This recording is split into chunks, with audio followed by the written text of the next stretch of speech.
إن الحمد لله نحمده ونستعينه ونستغفره ونعوذ بالله من شرور أنفسنا ومن سيئات أعمالنا من يهده الله فلا مضل له ومن يضلل فلا هادي له وأشهد أن لا إله إلا الله وحده لا شريك له وأشهد أن محمدا عبده ورسوله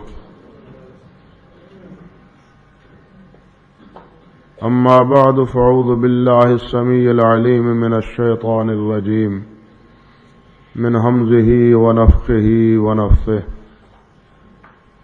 بسم الله الرحمن الرحيم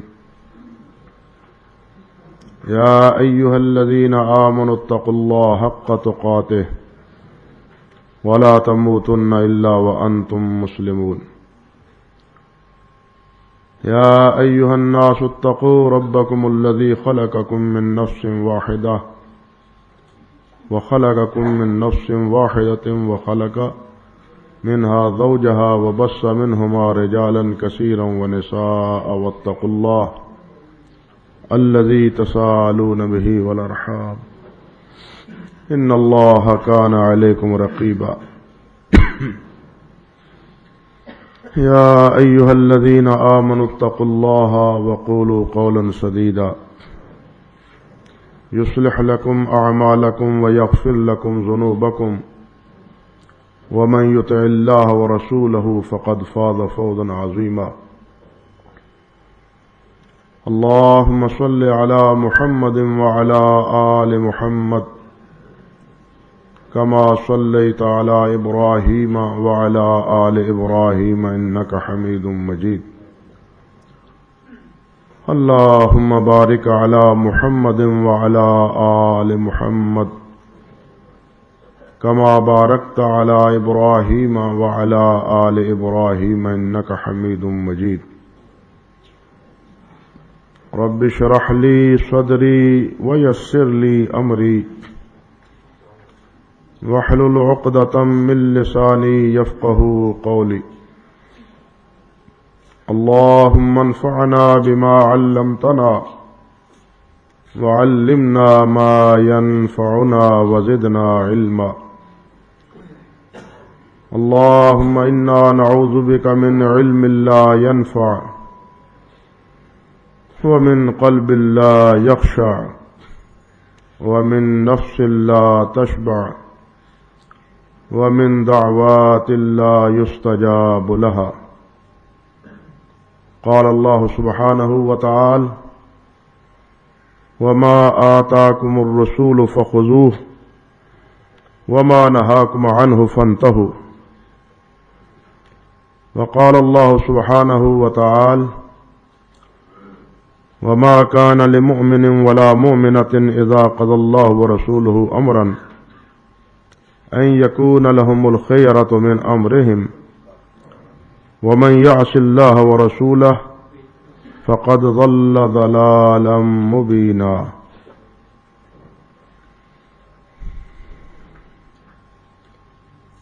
واجب الاحترام بزرگوں، بھائیوں، ساتھیوں اور میری قابل صد احترام ماں اور بہنوں، دینی احکام اور دینی مسائل اخذ کرنے کا، حاصل کرنے کا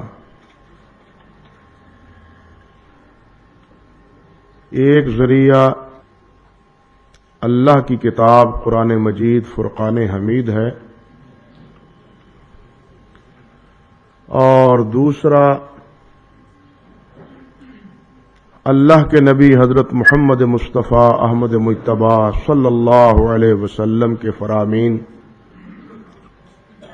آپ کی حدیث اور آپ کی سنت، جس طرح قرآن قیامت تک کے لیے سب مسلمانوں کے لیے حجت اور دلیل ہے۔ بالکل اسی طرح قیامت تک کے لیے نبی علیہ الصلاۃ والسلام کے فرامین بھی مسلمانوں کے لیے حجت اور دلیل ہے۔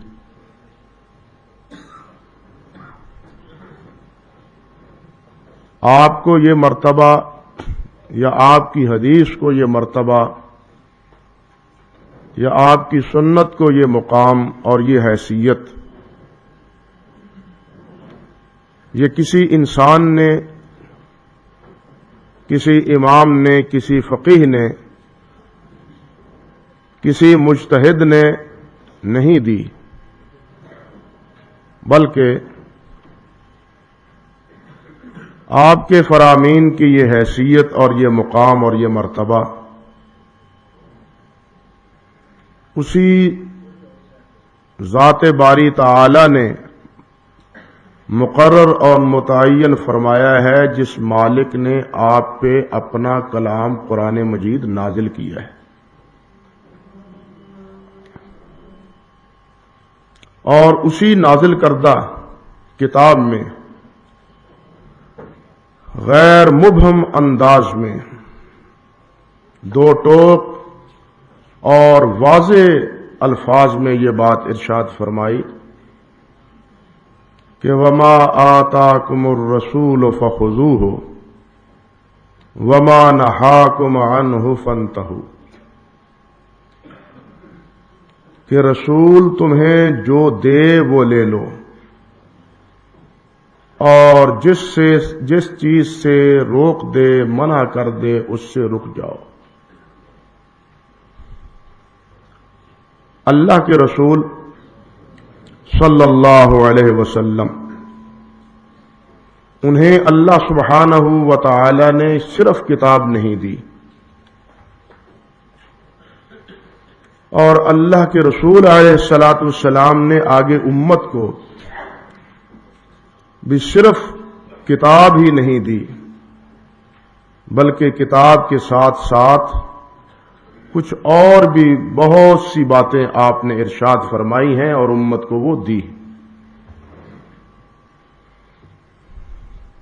عطا کے معنی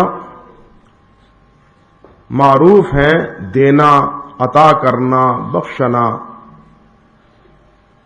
کہ جو چیز بھی اللہ کے رسول تمہیں دیں وہ کتاب کی شکل میں ہو، ہدایت اور تزکیہ کی صورت میں ہو، حکمت کی صورت میں ہو، یا علم کی کوئی اور شکل و نوعیت اور صورت ہو، جو چیز بھی ہو، بلکہ جو حکم بھی ہو، جو حکم بھی تمہیں ہو وہ لے لو، اس پہ کاربند ہو جاؤ، اور جس سے رسول روک دیں اس سے رک جاؤ۔ آپ دیکھیے اللہ سبحانہ و تعالی نے پہلے انبیاء کرام علیہ السلام کے حوالے سے یہ بات ارشاد فرمائی ہے کہ وَلَقَدْ آتَيْنَا دَاوُودَ وَسُلَيْمَانَ عِلْمًا، حضرت موسیٰ علیہ السلام کے بارے میں ذکر ہوتا ہے وَلَقَدْ آتَيْنَا مُوسَى الْهُدَىٰ، حضرت لقمان کے بارے میں اللہ نے فرمایا وَلَقَدْ آتَيْنَا لُقْمَانَ الْحِكْمَةَ۔ یہ سب کچھ اللہ کی عطا ہے یا نہیں؟ اللہ نے ہدایت بھی دی، اللہ نے علم بھی عطا فرمایا، اللہ نے حکم بھی عطا فرمایا، قوت فیصلہ بھی بخشی۔ تو یہ سب چیزیں عطا کے مفہوم میں شامل ہیں۔ اللہ ذوالجلال کے نبی علیہ السلام نے بھی امت کو صرف قرآن اور کتاب نہیں دی، بلکہ یہ تو آپ کے فرائض منصبیہ میں اللہ سبحانہ و تعالی نے ذکر فرمایا کہ یعلمہم الکتاب والحکمہ یتلو علیہم آیاتہ ویزکیہم ویعلمہم الکتاب والحکمہ، کہ آپ اللہ کی آیات پڑھ پڑھ کے سناتے ہیں، آپ تزکیہ کرتے ہیں، اور آپ کتاب اور حکمت کا درس دیتے ہیں، تعلیم دیتے ہیں، تلاوت بھی، تعلیم بھی، کتاب کی بھی اور کتاب کے ساتھ حکمت کی بھی۔ یعلمہم الکتاب والحکمہ، تعلیم کتاب کی بھی اور تعلیم حکمت کی بھی، اور ساتھ ساتھ وَيُزَكِّيهِمْ، تزکیہ بھی کرتے ہیں، تربیت بھی کرتے ہیں۔ یہ تو فرائض خود اللہ سبحانہ و تعالی نے ذکر فرمایا۔ تو نبی علیہ الصلوۃ والسلام نے بھی گویا صرف کتاب نہیں دی امت کو، کتاب کے ساتھ کچھ اور بھی امت کے ساتھ نبی علیہ السلام نے معاملہ رکھا ہے، اور وہ جو معاملہ رکھا ہے اور اس کی جو شکل و صورت اور نوعیت ہے وہ کیا ہے؟ اصطلاح میں ہم اسی کو حدیث اور اسی کو سنت سے تعبیر کرتے ہیں کہ نبی علیہ الصلوۃ والسلام نے کتاب کے علاوہ جو کچھ دیا ہے وہ کیا ہے؟ وہ حکمت ہے، وہ حدیث ہے، وہ کیا ہے؟ سنت۔ اللہ اکبر۔ اللہ سبحانہ و تعالی فرماتے ہیں وَعَلَّمَكَ مَا لَمْ تَكُنْ تَعْلَمْ وَكَانَ فَضْلُ اللَّهِ عَلَيْكَ عَظِيمًا،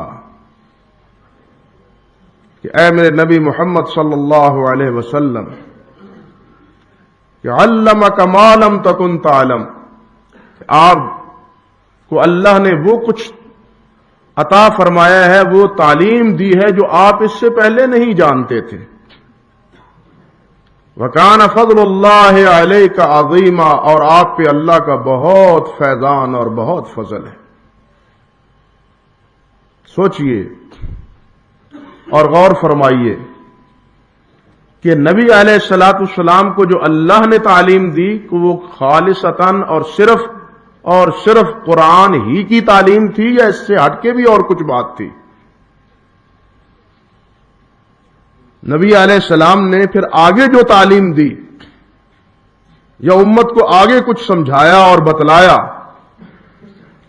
وہ صرف قرآن اور قرآن کے الفاظ تھے، یا اس سے ہٹ کے اور بھی کچھ بات تھی جو نبی علیہ السلام نے آگے امت کو تعلیم دی؟ یعنی اللہ جو فرما رہے ہیں کہ ہم نے آپ کو تعلیم دی اور ہم نے آپ کو پڑھایا سکھایا، یہ پڑھایا سکھایا کیا ہے؟ کیا صرف قرآن ہے اور قرآن مجید کے الفاظ ہیں، یا اس سے زیادہ اور بھی کچھ ہے؟ یہ قابل غور بات۔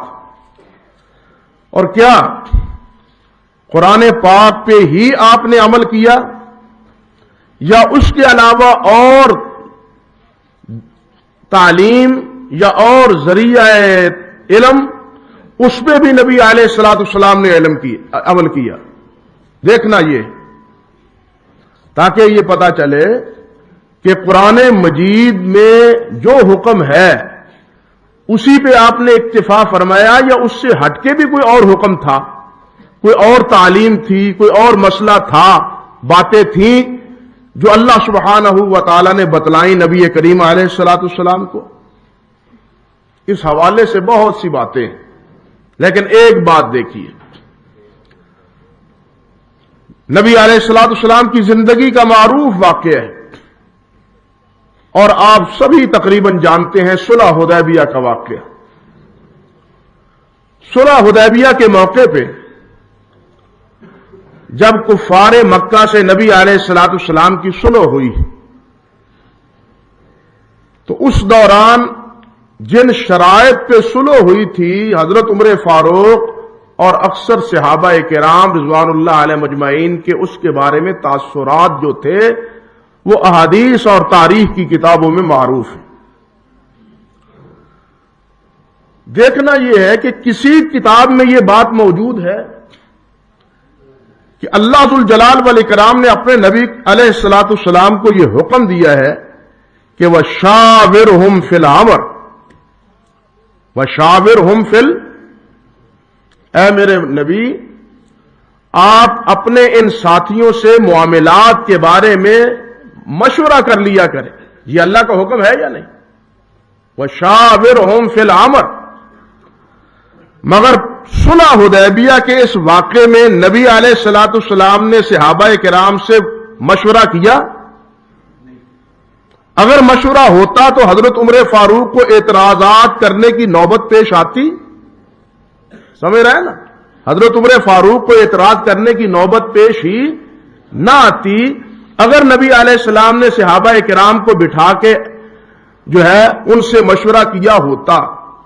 جبکہ قرآن کا حکم یہ ہے، اللہ کا حکم یہ ہے کہ وَشَاوِرْهُمْ فِي الْأَمْرِ، کہ ان معاملات میں آپ ساتھیوں سے مشورہ کر لیا کریں۔ بلکہ صحابہ فرماتے ہیں رضوان اللہ علیہ مجمعین کہ ہم نے نبی علیہ السلام سے بڑھ کے کسی اور کو اپنے رفقاء ساتھیوں سے مشورہ کرتے ہوئے کسی کو نہیں دیکھا، لیکن یہاں نبی علیہ السلام نے کسی سے مشورہ کیا؟ کسی سے بھی مشورہ نہیں کیا۔ بلکہ جب اعتراض ہوا تو نبی علیہ السلام نے کیا جواب دیا؟ میں اللہ کا رسول ہوں اور اللہ میری رہنمائی کرے گا، اللہ میری مدد فرمائے گا۔ فرمایا یا نہیں فرمایا؟ اب سوال یہ پیدا ہوتا ہے کہ نبی علیہ السلام نے جو یہ بات ارشاد فرمائی کہ میں اللہ کا رسول ہوں، اور شاید آپ کے ذہن میں یہ بات بھی ہو کہ حضرت عمر فاروق رضی اللہ تعالی عنہ حضرت ابوبکر صدیق کے پاس بھی گئے تھے، انہیں جا کے بھی اپنے خدشات کا اظہار کیا تھا کہ ہم اتنی ذلت اور اتنی رسوائی اور اتنی پستی میں آ کر یہ شرطیں کیوں منظور کریں؟ آخر کیا ہم کمزور ہیں؟ ہمارے اندر ایمان نہیں ہے؟ لڑنے مرنے کا ہمارے اندر جذبہ نہیں ہے؟ کیا ہم کمزور ہیں ان کے مقابلے میں؟ یہ اتنی پستی میں آ کے ہم یہ شرطیں قبول کر رہے ہیں؟ تو ابو بکر صدیق رضی اللہ تعالی عنہ نے کیا جواب دیا تھا؟ عمر، یہ معاملہ کرنے والے کون ہیں؟ اللہ کے، بات سمجھے، یہ معاملہ کرنے والے، صلح کرنے والے کون ہیں؟ اللہ کے رسول ہیں۔ یعنی رسول جو معاملہ کرتے ہیں وہ اللہ سبحانہ و تعالی سے مشورے اور اللہ کی اجازت سے کرتے ہیں، رسول اپنی مرضی سے نہیں کرتے۔ اب سوال پیدا ہوتا ہے کہ مشورے کے بغیر جو اللہ کے نبی نے فیصلہ کیا یہ کس حکم کی بنیاد پہ تھا؟ کس فیصلے کی بنیاد پہ تھا؟ قرآن نے تو ایک فیصلہ دیا کہ شاورہم فی الامر، کہ آپ ان سے مشورہ کریں۔ اب اس مشورے کے برعکس خدشات صحابہ نے پیش کیے، مگر ان خدشات کے علی رغم نبی علیہ الصلوۃ والسلام نے کس حکم کی فرما برداری میں اس صلح کو قبول کیا؟ وہ حکم کیا تھا؟ وہ تعلیم کیا تھی؟ وہ امر کیا تھا؟ وہ اللہ ذو الجلال نے اپنے نبی علیہ الصلوۃ والسلام کو بتلایا، سمجھایا، اور اس کے مطابق نبی علیہ الصلوۃ والسلام نے وہ فیصلہ فرمایا۔ بات سمجھے نا؟ یعنی یہ ایک دلیل ہے کہ نبی علیہ الصلوۃ والسلام صرف قرآن کے مطابق، قرآن کی بات نہیں جو قرآن میں آ چکی ہو، قرآن میں جو آ چکی صرف وہی نہیں، بلکہ اس کے علاوہ بھی اللہ ذو الجلال کی طرف سے پیغام، وہی سلسلہ تعلیم وہ نبی سے باقی اور جاری رہتا ہے اور تھا، جس کی نبی علیہ الصلوۃ والسلام تابعداری اور فرما برداری کیا کرتے تھے۔ یہ اس بات کی دلیل ہے کہ قرآن ہی ذریعہ نبی علیہ السلام کے پاس تعلیم نہ تھا، قرآن ہی ذریعہ تعلیم نبی علیہ السلام کے پاس، بلکہ قرآن کے ساتھ ساتھ باقی سلسلہ وہی بھی نبی علیہ السلام کے پاس طریقہ تعلیم موجود تھا۔ اللہ اکبر کبیرہ۔ پھر آگے دیکھیے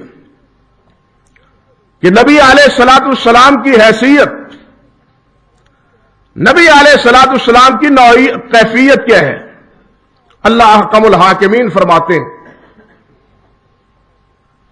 وما ارسلنا من رسول الا لیطاع باذن اللہ، وما ارسلنا من رسول الا لیطاع باذن اللہ، کہ رسول ہم بھیجتے اس لیے، نبی کو ہم اس لیے مقرر کرتے تاکہ نبی کی اللہ کے حکم سے، اللہ کی اجازت سے نبی کی کیا کی جائے؟ اطاعت کی جائے، نبی کی فرم برداری کی جائے۔ اس میں گویا نبی علیہ الصلوۃ والسلام کے حوالے سے نبی علیہ السلام کو ماننے والوں کے بارے میں یہ بات ارشاد فرمائی جا رہی ہے کہ نبی ہم بھیجتے اس لیے کہ نبی کی کیا کی جائے؟ اطاعت کی جائے۔ قرآن بھرا پڑا ہے، سابقہ سب انبیاء کرام علیہ السلام نے یہ باتیں کہیں، یا قوم اعبدوا اللہ واطیعون، یا قوم اعبدوا اللہ واطیعون۔ سورہ شعراء پڑھ کے دیکھیے کہ اے اللہ کے بندو، اللہ کی عبادت کرو اور میری اطاعت کرو۔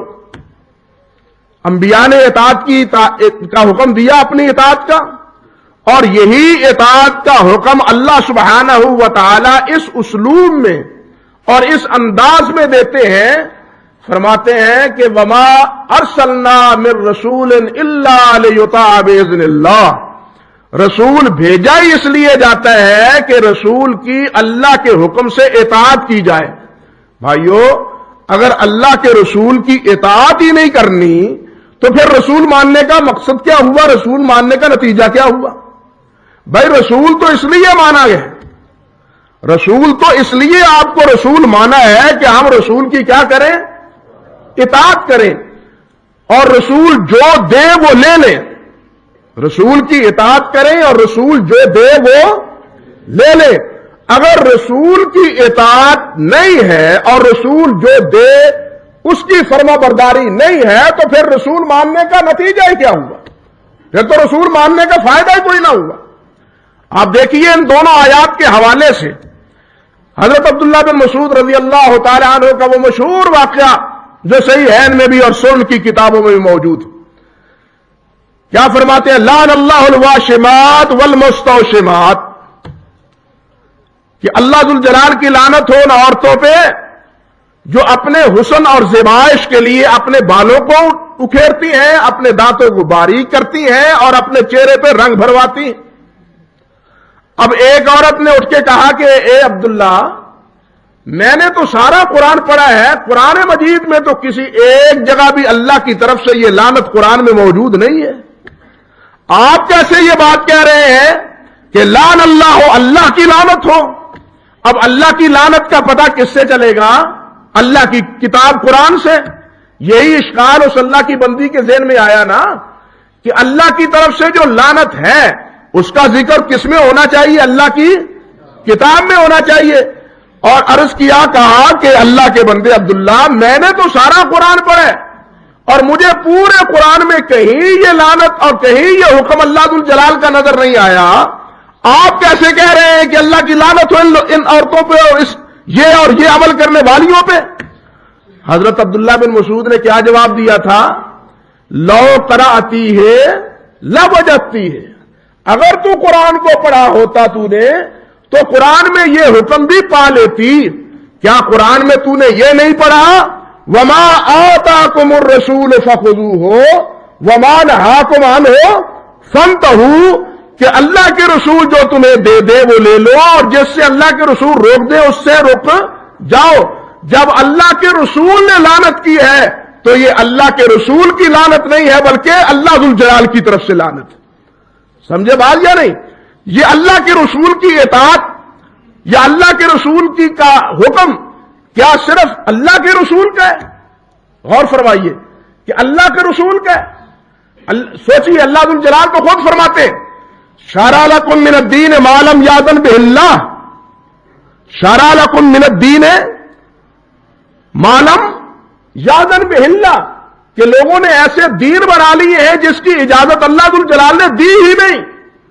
اب اگر اللہ ذوالجلال کے نبی کوئی ایسے دین کی رہنمائی کرے جس کی اجازت اللہ نے دی ہی نہیں تو معاذ اللہ اس کے مرتکب تو خود اللہ کے رسول بن گئے۔ بات سمجھے یا نہیں؟ اس کے مرتکب تو خود اللہ کے رسول بن گئے۔ جبکہ اللہ ذو الجلال نے یہ بات واضح فرما دی کہ ہمارے رسول کی یہ اطاعت یہ میرے ہی حکم سے ہے، کسی اور کے حکم سے۔ اسی لیے اللہ ذو الجلال نے یہ بات بھی فرمائی کہ من یطع الرسول فقد اطاع اللہ ومن یطع الرسول فقد اطاع اللہ۔ یہ مت سمجھو کہ رسول کی اطاعت یہ کوئی علیحدہ اطاعت ہے، بلکہ رسول کی اطاعت حقیقتاً کس کی اطاعت ہے؟ اللہ کی اطاعت ہے۔ رسول اپنی طرف سے بولتا ہی نہیں، بات کہتا ہی نہیں، وما ينطق عن الهوى ان هو الا وحی یوحی، کہ میرا نبی اس وقت بولتا ہے جس وقت میں اس کو بلاتا ہوں۔ میرے نبی کی ہر بات وہ کیا ہے؟ وہ وحی ہے، اللہ کا حکم ہے، اللہ کا فرمان۔ اس لیے بھائیو، اللہ ذو الجلال والاکرام نے جو اپنے نبی کی اطاعت اور نبی کے بارے میں علی الاطلاق یہ بات ارشاد فرما دی کہ وما آتاکم الرسول فخذوہ، تو یہ جو کچھ اللہ کے رسول دیتے ہیں، یہ اللہ کے رسول سب کس سے پا کے دیتے ہیں؟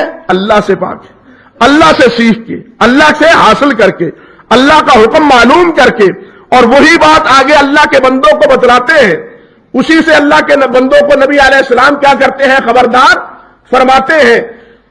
یہ آیات اس بات کی دلیل ہے کہ نبی کریم صلی اللہ علیہ وسلم کا جو بھی حکم ہے وہ ہر امتی کو ماننا اس امتی کا فریضہ ہے۔ اب دیکھیے اللہ سبحانہ و تعالی نے فرمایا ہے، رب ذو الجلال والاکرام فرماتے ہیں، ایمان والو اس وقت تک فلا وربک لا یؤمنون حتی یحکموک فیما شجر بینہم ثم لا یجدوا فی انفسہم حرجا مما قضیت ویسلموا تسلیما۔ اب یہ آیت جو اللہ ذو الجلال نے نازل کی، غور فرمائیے یہ کس پس منظر میں ہے،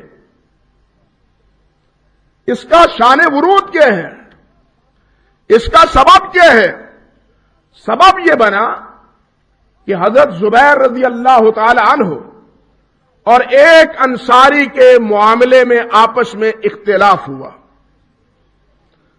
زمین کو پانی دینے کے بارے میں، کسی عبادت کے مسئلے میں نہیں، غور کیجئے، کسی عبادت کے مسئلے میں نہیں، کسی ذکر و اذکار کے مسئلے میں نہیں، کس مسئلے میں؟ زمین کے میں پانی دینے کے بارے میں۔ انصاری نے کہا کہ زبیر پانی لگاتے ہیں اپنی زمین کو اور بڑی دیر بعد مجھے باری آتی ہے پانی لگانے کی، انہیں جناب حکم دے دیں کہ یہ اس معاملے میں جلدی کر لیا کریں۔ ذمہ داروں میں یہ جھگڑا ہوتا ہے اکثر و بیشتر، پانی باندھنے اور نہ پانی باندھنے میں، لینے اور پانی دینے میں۔ تو یہی جھگڑا حضرت زبیر اور ایک انصاری کے مابین ہوا۔ نبی علیہ السلام نے فرمایا زبیر، بس جب پانی سارے کھیت کو پہنچ جائے، سارے کھیت کو پانی اچھی طرح پہنچ جائے تو پھر اپنے ساتھی کو پانی دے دیا کرو، زیادہ دیر تک نہ روکو، پانی کا حق ہے پھر یہ لے۔ تو وہ انصاری کہنے لگا کہ ہاں یہ آپ کے عزیز رشتہ دار جو تھے زبیر، معاذ اللہ یہ بات انصاری کی زبان سے نکل گئی، صحابی کی زبان سے یہ بات نکل گئی۔ اب اللہ سبحانہ و تعالی نے کیا فرمایا؟ فرمایا فلا وربک لا یؤمنون حتی یحکموک فیما شجر بینہم ثم لا یجدوا فی انفسہم حرجا مما قضیت ویسلموا تسلیما۔ فرمایا ان لوگوں کا تو ایمان ہی مشکوک ہے جو آپ کو آپ کے تمام فیصلے میں اپنا حکم تسلیم نہیں کر لیتے۔ بتلائیے یہ حکم کس معاملے میں تھا؟ یہ کوئی فیصلہ اللہ کی کتاب قرآن مجید کی نص کے مطابق تھا؟ اللہ نے حکم دیا تھا؟ قرآن مجید میں یہ حکم ہے کہ پانی اس طرح باندھو، پانی تب لگاؤ اور اس وقت نہ لگاؤ؟ کوئی تفصیل قرآن مجید میں اس بات کی موجود ہے؟ نہیں ہے۔ نبی علیہ السلام نے ایک فیصلہ فرمایا اور اس فیصلے کے بارے میں ایک صحابی نے ایک بات کہہ دی اور وہ بات بھی اللہ ذو الجلال کو ناگوار گزری، وہ بات بھی اللہ ذو الجلال کو ناگوار گزری، اور صاف صاف فرما دیا کہ اپنے ایمان کی خیر مناؤ. وہ تو اس وقت تک صحیح مومن ہی نہیں ہو سکتا جب تک وہ آپ کو حکم تسلیم نہ کرے، آپ کو فیصل نہ تسلیم کرے.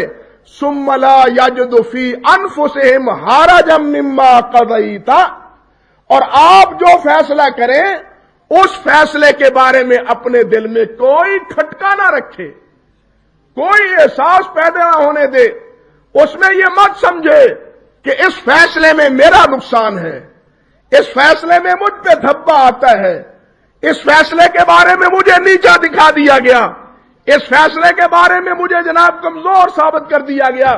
فرمایا یہ تاثرات تمہارے قلب و فکر میں نہیں ہونے چاہیے، بلکہ خندہ پیشانی سے خوش خرم صورت میں تمہیں میرے نبی محمد صلی اللہ علیہ وسلم کا فیصلہ قبول کرنا ہوگا، تب تم مسلمان اور تب تم مومن ہو. اب غور فرمائیے کہ اللہ کے نبی علیہ الصلوۃ والسلام نے یہ باتیں اللہ کے نبی علیہ الصلوۃ والسلام نے یہ فیصلہ قرآن کی کسی نص کے مطابق فرمایا تھا؟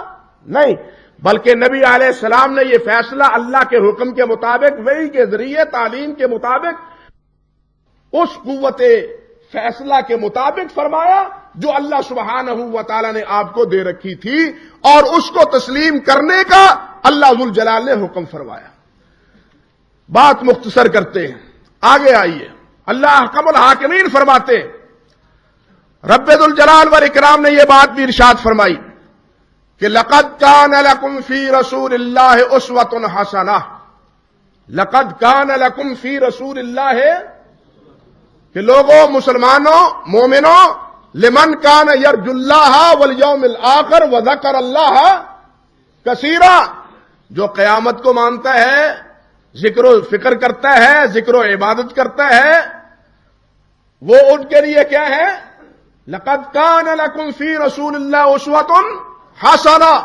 بہترین نمونہ، بہترین اسوہ کون ہے؟ نبی کریم صلی اللہ علیہ وسلم.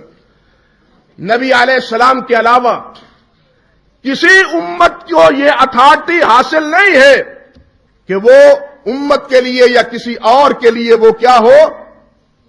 نمونہ ہو. نمونہ کون ہے؟ اسوہ کون ہے؟ اور اسوہ حسنہ کون ہے؟ صرف نبی علیہ الصلوۃ والسلام.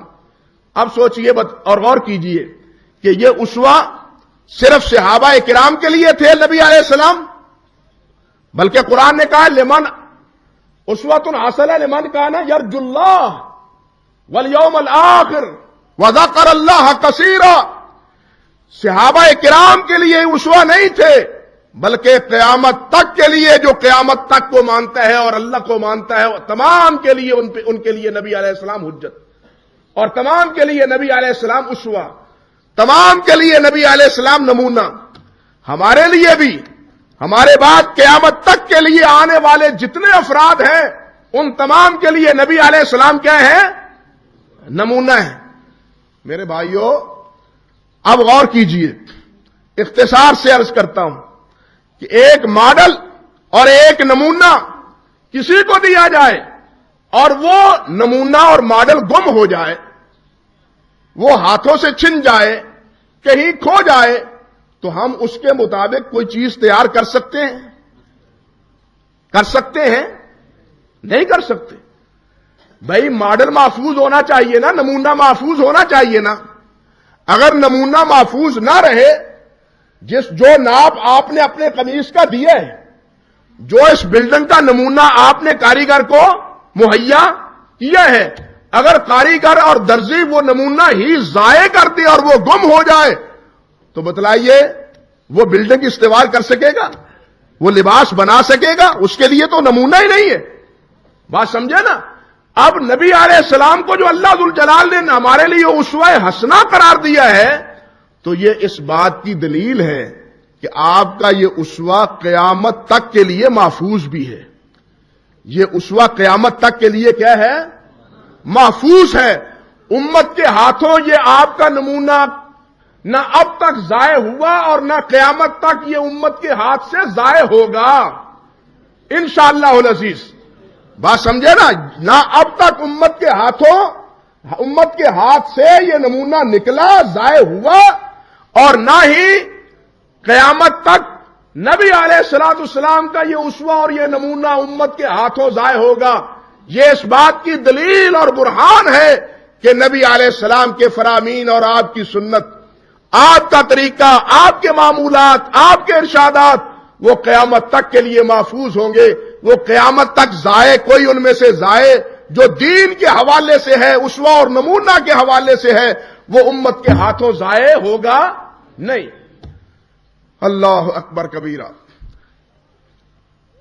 یہاں ایک اشکال اور ایک اعتراض وارد ہوتا ہے جو آمد الورود ہے، بلکہ سب سے پہلے اسی اعتراض کو دہرایا جاتا ہے کہ جی قرآن تو لکھا گیا لیکن حدیث نہیں لکھی گئی۔ بات سمجھے؟ حدیث تو لکھی گئی 200-250 سال بعد، امام بخاری نے آ کے، امام احمد بن حنبل نے آ کے، امام مسلم نے آ کے، امام نسائی نے آ کے حدیثیں لکھی ہیں۔ 200-250 سال بعد آ کے یہ حدیثیں لکھی ہیں، پہلے تو حدیثیں لکھی ہی نہیں جاتی تھی۔ جو چیز نوشتہ شکل میں امت کے سامنے ہے وہ کیا ہے؟ اللہ کا کلام ہے، قرآن مجید ہے۔ کہتے ہیں اس لیے حدیث تو لکھی نہیں گئی۔ اگر یہ حدیث حجت ہوتی، اگر یہ دلیل ہوتی، اگر یہ برہان حدیث اور سنت ہوتی تو یہ حدیث بھی لکھی ہوئی موجود ہوتی۔ مگر غور کرنے کا مسئلہ ہے، سوال یہ ہے، اس سے پہلے جواب دینے سے بھی پہلے سوال یہ ہے کہ کیا قرآن مجید میں یہ موجود ہے کہ جو چیز لکھی ہوئی ہو وہ قبول کر لو اور جو لکھی ہوئی نہ ہو اس کو رد کر دو؟ بات سمجھے؟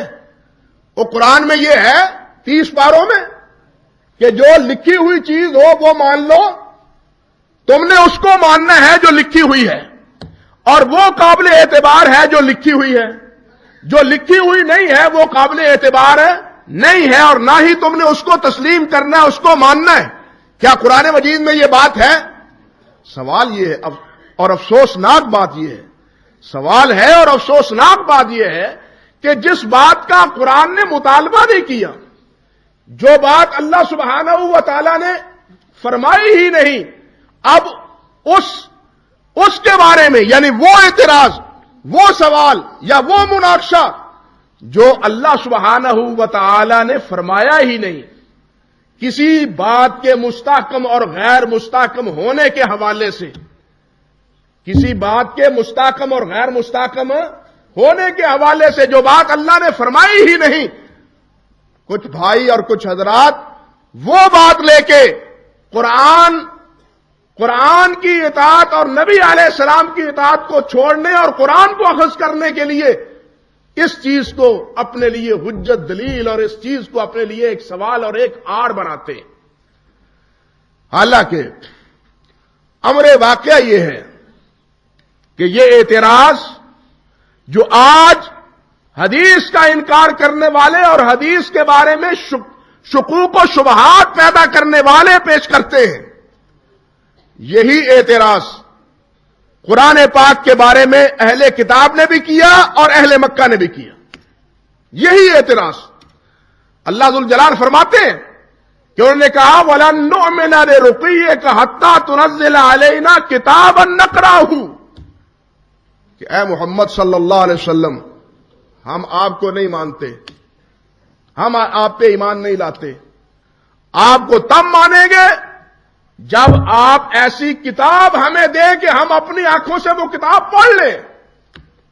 یہ کیا ہوا جناب؟ میرے پاس جبرائیل وحی لے کے آیا ہے، میرے پاس پیغام آیا ہے، یہ اللہ کا حکم ہے، ہمیں کیا خبر اور ہمیں کیا علم کہ یہ اللہ کا پیغام ہے یا آپ نے اپنی طرف سے بنا لیا ہے؟ اللہ نے موسیٰ علیہ السلام کو تورات دی، عیسیٰ علیہ السلام کو انجیل دی، حضرت داؤد کو زبور دی، اب ان کو جو اللہ نے کتابیں دی، آپ کو کتاب کیوں نہیں دی؟ لن آسمان پہ آپ چڑھ بھی جائیں، آسمان پہ چڑھ جائیں، ہمارے دیکھے دیکھے جناب بغیر کسی سیڑھی کے، لن نؤمن لرقیک حتی تنزل علینا کتابا نقرأہ، ہم اس کتاب کو پڑھ لیں، دیکھ لیں، پھر ہم آپ کو مانیں گے اور آپ پہ ایمان لائیں گے، ورنہ ہم آپ کو ماننے کے لیے تیار نہیں ہیں۔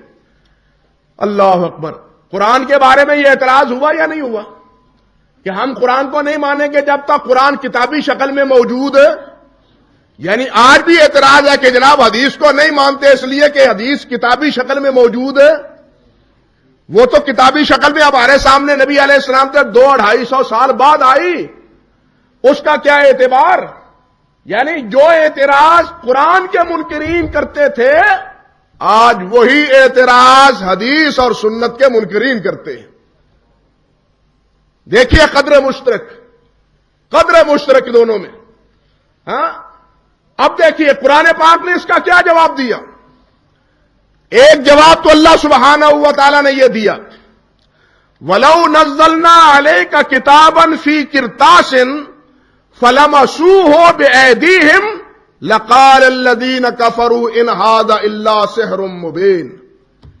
اللہ فرماتے ہیں میرے نبی محمد صلی اللہ علیہ وسلم، اگر ہم آپ کو قرآن لکھا لکھایا کتابی شکل میں دے دیں، فی قرطاسٍ اوراق میں لکھا ہوا، فی قرطاسٍ اوراق میں لکھا ہوا، فَلَمَسُوهُ بِأَيْدِيهِمْ اپنے ہاتھوں سے اس کو چھو کے دیکھ لیں کہ یہ واقعی لکھا لکھایا کتابی شکل میں قرآن ہمارے پاس آ گیا ہے. لیکن ہاتھ لگانے کے باوجود، آنکھوں سے دیکھ لینے کے باوجود اللہ فرماتے ہیں پھر بھی یہ کافر کہیں گے ان ھذا الا سحر مبین، یہ تو محمد کا جادو ہے صلی اللہ علیہ وسلم. معاذ اللہ ثم استغفر اللہ، یہ تو محمد کا جادو ہے. گویا کہ یہ جادو کی کتاب ہے. اعوذ باللہ من الشیطان الرجیم. پھر کہیں گے کہ یہ جادوگر کی جادو کی کتاب ہے. یہ اس کتاب کو اور آپ کو ماننے کے لیے یہ لوگ پھر بھی آمادہ اور تیار نہ ہوں گے. بتلائیے ان کے اعتراض کا جواب تو یہ تھا کہ ہم کتاب دے دیتے ہیں بھائی تم مان لو گے، لیکن یہ جواب نہیں ہے. جواب یہ ہے کہ اگر ہم یہ نازل کریں تو یہ پھر بھی مانیں گے نہیں. ایک جواب یہ ہے، یعنی ان کے مطالبے کو پورا اللہ نے، ان کے مطالبے کو اللہ نے پورا نہیں کیا. اگر یہ اس بات کی دلیل ہے کہ ہر لکھی ہوئی چیز ہی قابل اعتبار نہیں ہوتی، بلکہ جو بات قابل اعتبار حضرات بتلا دے وہ قابل اعتبار ہوتی. بات سمجھے یا نہیں؟ قابل اعتبار بات بتلا دے وہ بات قابل اعتبار ہوتی ہے. اب دیکھیے دوسرا جواب اس کا کیا دیا. اللہ احکم الحاکمین نے فرمایا کہ یہ قرآن، یہ میری آیات اور یہ میرے احکام، یہ کتاب میں نہیں بلکہ کس میں ہے؟ بل ہوا آیات بینات فی صدور الذین اوتوا العلم. بل ہوا آیات بینات فی صدور الذین اوتوا العلم. یہ اللہ، یہ کتابی شکل میں نہیں بلکہ یہ آیات بینات اہل علم کے سینوں میں ہم نے محفوظ کر دیا ہے. یہ آیات بینات کس میں محفوظ کی ہیں؟ اور آنکھ میں نہیں بلکہ کس میں؟ سینوں میں. بھائیو تورات محرف کیوں ہوئی؟ انجیل میں تعریف کیوں ہوئی؟ اس لیے کہ تورات اور انجیل کو یاد کرنے والا کوئی نہیں تھا. اس کی بنیاد صرف اوراق اور صرف کتابیں تھیں. لیکن آج تک قرآن محفوظ کیوں ہے؟ کہ اس کا اعتماد صرف تحریر پہ نہیں ہے بلکہ ضبط صدر پہ. اور آج بھی مسلمان بطور چیلنج کہتا ہے، بطور چیلنج، کہ دنیا میں جتنے مذہبی لوگ ہیں، جتنی مذہبی جماعتیں ہیں، وہ اپنی مذہبی کتابوں کو نظر آتش کرتے ہیں، گم کرتے ہیں، ضائع کرتے ہیں. اثر نو جو ذخیرہ دین کا محفوظ کرے گا وہ محمد مصطفیٰ کی امت ہوگا. قرآن بھی صحیح شکل میں موجود ہوگا اور نبی علیہ السلام کی سنت اور حدیث بھی آج بھی اسی شکل میں موجود ہوگی جو بخاری کی شکل میں آج موجود ہے، مسلم اور ترمذی اور نسائی کی شکل میں آج موجود ہے. اللہ کے فضل و کرم سے جس طرح قرآن کے حافظ موجود ہیں، آج بھی اس گئے گزرے دور میں حدیث کے حافظ بھی موجود ہیں. سینکڑوں نہیں لاکھوں حدیثوں کے آج بھی اللہ کے فضل و ہزاروں حدیثوں کے آج بھی حافظ موجود ہیں.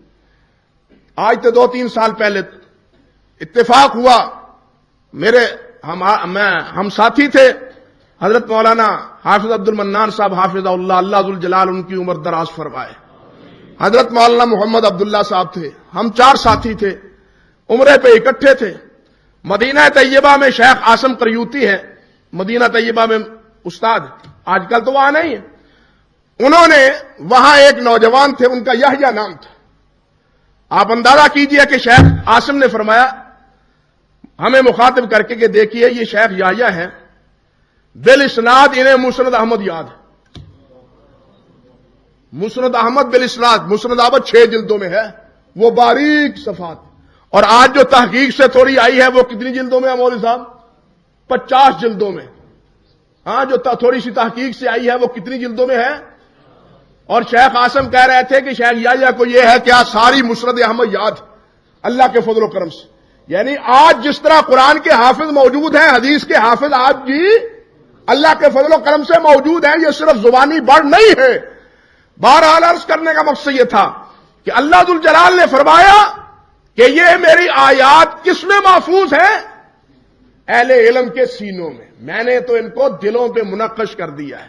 حدیث میں آتا ہے، حدیث میں آتا ہے، صحیح مسلم میں ہے، صحیح مسلم کی 2 جلد ہے، کتاب و صفت الجنہ والنار میں یہ روایت ہے کہ نبی علیہ السلام کو اللہ ذوالجلال والاکرام نے فرمایا کہ اے میرے نبی محمد صلی اللہ علیہ وسلم، میں آپ پہ ایسی کتاب نازل کرنے والا ہوں، انزلت علیک کتابا لم یغسلہ الماء، اللہ اکبر، انزلت علیک کتابا لم یغسلہ الماء، کہ اے میرے نبی میں آپ کو ایسی کتاب دینے والا ہوں کہ اس کتاب کو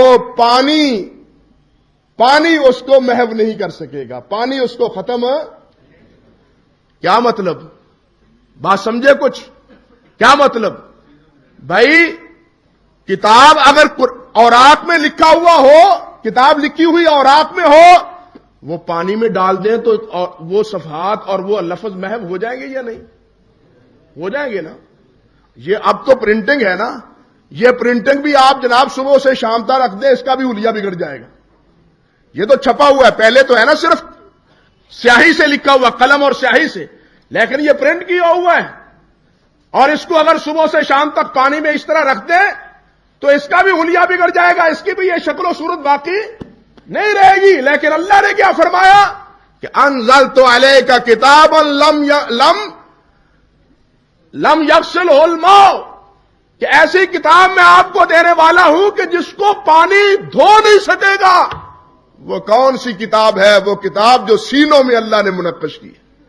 پانی برستا ہے، برستا رہے، انسان پانی میں ڈبکیاں لیتا ہے تو لیتا رہے، ہاں غوطہ زنی کرتا ہے تو کرتا رہے، لیکن یہ سینے سے قرآن نکلے گا، سینے سے قرآن نکلے گا۔ یعنی جو بات اللہ سبحانہ و تعالی نے ارشاد فرمائی، وہی بات نبی کریم حضرت محمد مصطفیٰ صلی اللہ علیہ وسلم نے فرمائی کہ اللہ نے مجھے یہ بات فرمائی۔ دونوں باتیں ہوئی نا، اللہ نے یہ وہ بات فرمائی اور اللہ کے نبی نے بھی فرمایا کہ مجھے اللہ نے یہ بات فرمائی ہے کہ میں آپ کو ایسی کتاب دینے والا ہوں کہ لم یغسلہ الماء۔ معلوم ہوا کہ کتاب ہی نہیں بلکہ اعتبار کس کا ہے؟ سینے کے علم کا۔ اعتبار کس کا ہے؟ ضبط کا، حفظ کا۔ وہ ضبط کتابت ہو، وہ ضبط صدر ہو۔ اگر ضبط ہی نہیں ہے تو پھر تو بھائی اس کا اعتبار ہی نہیں ہے۔ اگر لکھنے والا کمزور ہے، لکھنے والا جھول اختیار کرتا ہے، لکھنے والے میں ہی اتنی سخت اور اتنی ہمت نہیں ہے تو اس کی تحریر بھی مشکوک ہو کے رہ جاتی ہے۔ اور اگر ضبط کرنے والا وہ ثقہ قابل اعتبار ہے تو اس کی زبان سے کہی ہوئی بات وہ قابل اعتبار ہے۔ بلکہ یہ بات تو تھی اس تناظر میں اور اس پس منظر میں کہ جناب لکھی ہوئی بات کا اعتبار ہوتا ہے، جو لکھی ہوئی بات نہ ہو اس کا اعتبار ہے۔ میں نے عرض کیا کہ یہ قرآن کا سرے سے مطالبہ ہی نہیں، بلکہ قرآن کے بارے میں بھی قرآن کے منکروں نے یہی اعتراض کیا اور اللہ ذوالجلال نے ان کے اس اعتراض کو رد کر دیا کہ لکھی ہوئی چیز نہیں بلکہ میری آیات وہ کہاں ہے؟ میں نے اپنے بندوں کے سینوں میں محفوظ کر دی۔ لیکن اس کے پہلو بہ پہلو یہ بھی دیکھیے، یہ نہیں ہے کہ نبی کریم صلی اللہ علیہ وسلم کی حدیث لکھی ہی نہیں گئی، یہ بات بھی غلط ہے۔ بلکہ نبی علیہ السلام کے دور میں، حضرت علیہ الصلوۃ والسلام کے زمانے میں آپ کی اجازت سے، آپ کے حکم سے صحابہ کرام نے احادیث لکھی، صحابہ کرام نے احادیث لکھی، صحابہ کے شاگردوں نے احادیث کو لکھا، ان کے آگے شاگردوں نے احادیث کو لکھا. یعنی جس طرح قرآن کا ضبط پوری ایک سند کے ساتھ ہے، تحریر کا وجود بھی بالکل اسی طرح ایک سند کے ساتھ موجود، قرآن کا بھی اور قرآن کی تعبیر اور تشریح حدیث، سنت اور حدیث کا بھی. اللہ اکبر. دیکھیے حضرت عبداللہ ابن عمر بن عاص رضی اللہ تعالی عنہ نبی کریم علیہ الصلوۃ والسلام کی احادیث لکھا کرتے تھے. مشہور صحیح حدیث ہے. صحابہ کرام نے نبی حضرت عبداللہ بن عمر سے کہا کہ عبداللہ آپ ہر بات نبی علیہ السلام کی نہ لکھا کریں. نبی علیہ السلام کبھی خوشی کے عالم میں ہوتے ہیں، حالت میں ہوتے ہیں، کبھی غصے کے عالم میں ہوتے ہیں. خوشی کی حالت میں جب انسان ہو اور جب غصے کی حالت میں ہو تو انسان سے بات کرتے ہوئے افراط تفریط ہو ہی جاتی ہے. وہ نبی علیہ السلام کو انسان سمجھتے تھے نا، ما فوق الانسان، تو وہ سمجھتے ہی نہیں تھے. تو انسان سے خوشی اور غمی میں حالت انسان کی مختلف ہوتی ہے اور وہ بات میں کبھی افراط کبھی تفریط ہو جاتی ہے. اس لیے آپ ہر بات نہ لکھا کریں، نبی علیہ السلام سے پوچھ لیا کریں کہ میں جی یہ بات جو آپ نے فرمائی ہے وہ لکھ لوں. یہی اشکال نبی علیہ الصلوۃ والسلام نے کے سامنے حضرت عبداللہ بن عمر رضی اللہ تعالی عنہ نے پیش کیا کہ حضور میرے ساتھی یہ اعتراض کرتے ہیں کہ میں ہر بات آپ کی نہ لکھوں. بتلائیے آپ کی ہر بات لکھتے تھے عبداللہ بن عمر یا نہیں؟ اگر نہیں لکھتے تھے تو اعتراض صحیح ہے. اعتراض تو پھر جب لکھتے ہی نہیں تھے تو اعتراض کیا ہوا؟ پر جب اگر لکھتے تھے تو پھر نبی علیہ السلام کے سامنے یہ سوال کیوں دہرایا گیا؟ یہ سب کی آنکھوں میں مٹی ڈال دی سب نے. آپ غور کیجئے نا، سب کی آنکھوں میں مٹی. نہ کوئی لکھنے والا تھا، نہ کسی نے لکھا، یہ ایک کہانی بن گئی جی ہم لکھتے تھے. اور نبی علیہ السلام نے اس کے جواب میں یہ بات فرمائی کہ اکتب فوالذی نفسی بیدہ ما خرج منہ الا حق، کہ عبداللہ جو بات بھی میری زبان سے نکلتی ہے وہ حق ہوتی ہے، اس میں افراط و تفریط نہیں ہوتا، ہر بات میری لکھ لیا کرو. نبی علیہ السلام نے لکھنے کا حکم فرمایا یا نہیں؟ نبی علیہ السلام کے دور میں صحابہ کرام نے لکھا یا نہیں؟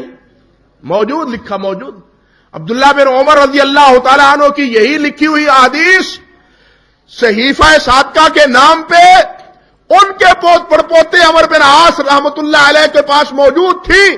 اور حدیث کا طالب علم جانتا ہے کہ عمر بن شعیب عن ابی عن جدی کے سلسلے سے وہی صحیفے کی روایات ہیں جو حضرت عبداللہ بن عمر بن عاص رضی اللہ تعالیٰ عنہ نبی علیہ السلام سے کرتے تھے، جو نبی علیہ السلام سے کرتے تھے. اسی طرح حضرت ابو ہریرہ نے بھی آخری دور میں اپنی احادیث کو قلم بند کیا. حضرت جابر بن سمرہ رضی اللہ تعالیٰ عنہ وہ بھی نبی علیہ السلام کی احادیث کو لکھتے تھے. حضرت انس بن مالک خادم رسول اللہ صلی اللہ علیہ وسلم وہ بھی نبی علیہ السلام کی احادیث کو لکھتے تھے. حضرت ابو ہریرہ کے شاگرد حضرت وہب بن منبہ رحمت اللہ علیہ انہوں نے بھی نبی حضرت ابو ہریرہ کی روایات جو انہوں نے سنی ان کو لکھا. اور آج منکرین تحریر کے منہ پہ تماچا موجود ہے. وہ صحیفہ حمام بن منبہ کا آج چھپ چکا اللہ کے فضل و کرم سے.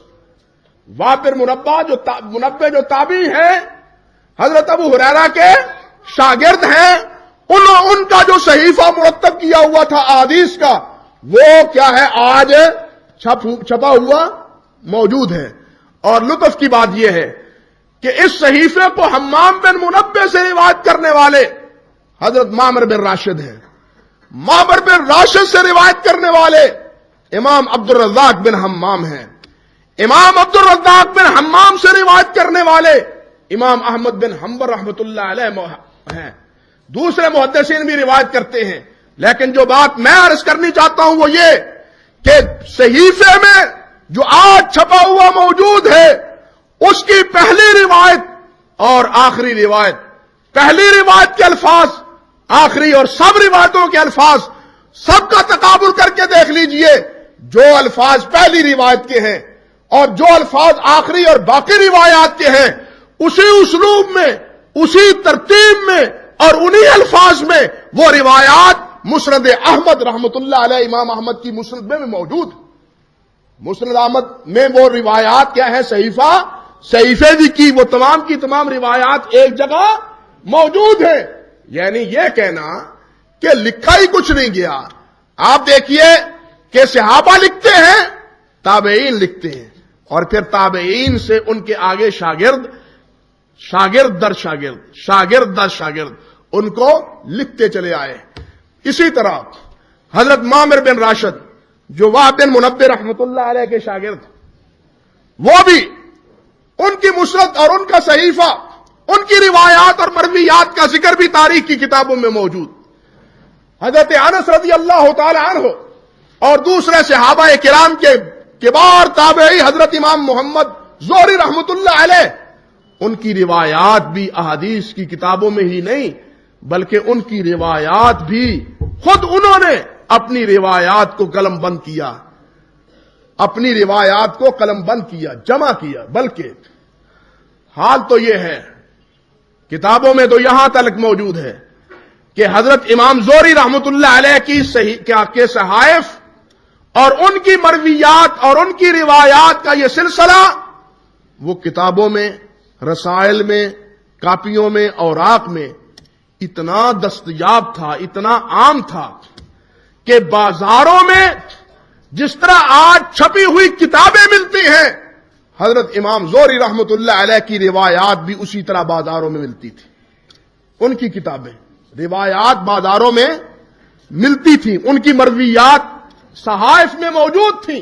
یعنی یہ ساری باتیں امام زہری رحمت اللہ علیہ، ان کے شاگرد امام مالک رحمت اللہ علیہ ہیں، امام سفیان ابن عیینہ رحمت اللہ علیہ ہیں، امام سفیان بن عیینہ کی کتابیں موجود، امام مالک رحمت اللہ علیہ کی کتابیں بھی موجود، پھر اسی دور میں امام وقیع بن جراح رحمت اللہ علیہ کی کتابیں موجود، اسی دور میں امام محمد بن حسن شیبانی کی کتابیں موجود۔ ان کے بعد آپ دیکھیے امام شافعی رحمت اللہ علیہ، امام ابن جریج رحمت اللہ علیہ، امام نعیم بن حماد رحمت اللہ علیہ، بعد کے دور میں آئے امام عبد الرزاق رحمت اللہ علیہ، امام علی بن مدینی رحمت اللہ علیہ، امام ابن ابی شیبہ رحمت اللہ علیہ، امام عبداللہ بن زبیر حمیدی رحمت اللہ علیہ، پھر امام اسحاق بن راہویہ رحمت اللہ علیہ، جو امام بخاری رحمت اللہ علیہ کے سب کیا ہیں؟ اساتذہ ہیں۔ ان کی کتابیں آج بھی موجود ہیں۔ تو یہ کہنا کہ جناب 200-250 سال بعد حدیث لکھی گئی، بتلائیے یہ جھوٹ پہ مبنی ہوئی بات یا نہ ہوئی کہ امام بخاری نے لکھا ہے؟ بھائی امام بخاری سے پہلے یہ حدیث لکھی ہوئی موجود تھی، یعنی ان کے اساتذہ کی کتابوں میں امام احمد، امام اسحاق بن راہویہ، امام حمیدی، امام نعیم بن حماد، ان کی کتابیں موجود تھیں۔ پھر ان کے آگے جو اساتذہ تھے ان کی کتابیں بھی موجود۔ یہ کہنا کہ جناب لکھی ہوئی احادیث تو 200-250 سال کے بعد شروع ہوئی ہے، یہ بھی اس دور کا ایک بدترین جھوٹ ہے۔ نبی علیہ السلام کی احادیث جس طرح صحابہ کرام نے زبانی یاد کی، بالکل اسی طرح تحریری شکل میں بھی ان کو محفوظ رکھا۔ جس طرح قرآن یاد رکھا صحابہ کرام نے اور تحریر بھی کیا، قرآن کو لکھنے والے موجود، قرآن کو یاد کرنے والے موجود، حدیث کو لکھنے والے موجود، حدیث پاک کو یاد کرنے والے موجود۔ یعنی ایک پوری داستان ہے۔ اگر حضرت ابو ہریرہ رضی اللہ تعالی، عبداللہ بن عمرو بن عاص اور جابر بن سمرہ یہ لکھنے والے ہیں، تو ابو ہریرہ رضی اللہ تعالی عنہ، حضرت انس بن مالک رضی اللہ تعالی عنہ، عبداللہ بن عمر رضی اللہ تعالی عنہ، عائشہ صدیقہ رضی اللہ تعالی عنہ، اور حضرت جابر بن عبداللہ رضی اللہ تعالی عنہ، یہ جو ہزاروں احادیث کے راوی ہیں، ان کے سینوں میں یہ ہزاروں احادیث ضبط ہے۔ یعنی اگر تحریری شکل میں ہے تو ضبط کی شکل میں بھی موجود ہے۔ میں صرف ایک آخری بات کر کے بات ختم کرتا ہوں۔ حضرت ابو ہریرہ رضی اللہ تعالی عنہ کا وقت کی گورنمنٹ نے، حکومت نے امتحان لینا چاہا۔ امام بخاری رحمت اللہ علیہ نے کتاب القرآن میں یہ واقعہ لکھا۔ ابو زازیہ اس واقعے کے راوی ہیں، فرماتے ہیں کہ حضرت ابو ہریرہ سے مروان نے کہا کہ یہ روایتیں آپ ہمیں سنائیں، احادیث سنائیں، حضرت ابو ہریرہ رضی اللہ تعالیٰ عنہ نے احادیث سنائی، الفاظ پہ غور کیجئے۔ ابو دادیہ فرماتے ہیں فحدث ابو ہریرہ احادیث کثیرہ، کہ ابو ہریرہ نے بہت سی حدیثیں سنائی۔ ابو ہریرہ نے احادیث کثیرہ، کثیر وہ 10 20 100 تو نہیں ہوگی نا، کثیر احادیث ہوگی نا، سینکڑوں تک۔ اب کیا ہوا، 1 سال گزر جانے کے بعد مروان نے دوبارہ حضرت ابو ہریرہ رضی اللہ تعالیٰ عنہ کو بلایا، اور اس نے کیا کہ اونٹ میں پردے میں اس نے ایک ساتھی کو، کاتب کو بٹھا رکھا تھا کہ ابو ہریرہ جو بولتا جائے، جو حدیث سناتا جائے، وہ لکھتے جاؤ، وہ لکھتے جاؤ۔ وہ جلدی جلدی لکھتا گیا، جو ابو ہریرہ حدیثیں سنا رہے ہیں رضی اللہ تعالیٰ عنہ، وہ کیا کیے جا رہا ہے، لکھ رہا ہے۔ مروان نے 1 سال کے بعد دوبارہ حضرت ابو ہریرہ کو طلب کیا اور کہا کہ وہ حدیثیں جو آپ نے 1 سال پہلے ہمیں سنائی تھی، نبی علیہ السلام کی پیاری پیاری حدیثیں، ہاں پیارے پیارے فرامین، وہ ایک بار ہمیں پھر سنا دیں۔ اب مجھے آپ بتلائیں کہ یہ وہ کون سی تھیں، کس ترتیب سے تھیں، کیسے تھیں۔ یہ فکر ہو سکتا ہے نا، یہ پیدا سوال ہو سکتا ہے، مگر ابو زادیہ کہتے ہیں کہ 1 سال کے بعد اسی ترتیب کے ساتھ وہ تمام روایات حضرت ابو ہریرہ نے سنا دی، جو 1 سال کے بعد، 1 سال پہلے حضرت ابو ہریرہ نے سنائی تھی، اور وہ امتحان لینے والا کاتب اور میں اس وقت بھی بیٹھا ہوا تھا، اور وہ تقابل کر رہا تھا، ایک حدیث، دوسری حدیث، تیسری حدیث۔ وہ کہتے ہیں کہ ایک لفظ بھی ابو ہریرہ نے ان روایات میں نہ بدلا، نہ تقدیم ہوئی، نہ تاخیر ہوئی، جس ترتیب سے حضرت ابو ہریرہ نے 1 سال پہلے حدیث سنائی تھی، 1 سال کے بعد اسی ترتیب سے انہی الفاظ میں وہ روایات انہوں نے دوبارہ سنا دی۔ یہ تھا ان کا ضبط۔ لیکن آج ابو ہریرہ بیان کر دے قابل اعتبار نہیں، فلاں بیان کر دے قابل اعتبار نہیں۔ آج یتیمی علم اپنے اوپر قیاس کر کے ہمارا ضبط نہیں ہے، ہمارا حفظ نہیں ہے، ہمارے پلے کچھ نہیں، ان نفوس قدسیہ کے بارے میں شک و شبہات کا اظہار کرنا بڑی ہی کہنا چاہیے کہ افسوسناک بات ہے۔ اگر چند احادیث کسی کی انسان کی ذہن میں نہیں آتی، یا اس کے دماغ میں وہ کھٹکتی ہیں کسی کے دماغ میں، تو وہ اپنے علاج دماغ کا کرے، نہ کہ حدیث کا انکار ہی کر دے۔ بات سمجھے یا نہیں؟ تو اللہ سبحانہ و تعالی بھائی ہمیں اپنے پاک کلام سے اور اپنے پیارے پیغمبر کے فرامین سے وابستہ رکھے۔ یہ دونوں چیزیں ہمارے لیے مشعل راہ ہیں، اور قیامت تک کے لیے یہ محفوظ ہیں، اور قیامت تک کے لیے ہمارے لیے دونوں چیزیں حجت اور دلیل ہیں۔ وآخر دعوانا ان الحمد للہ رب العالمین۔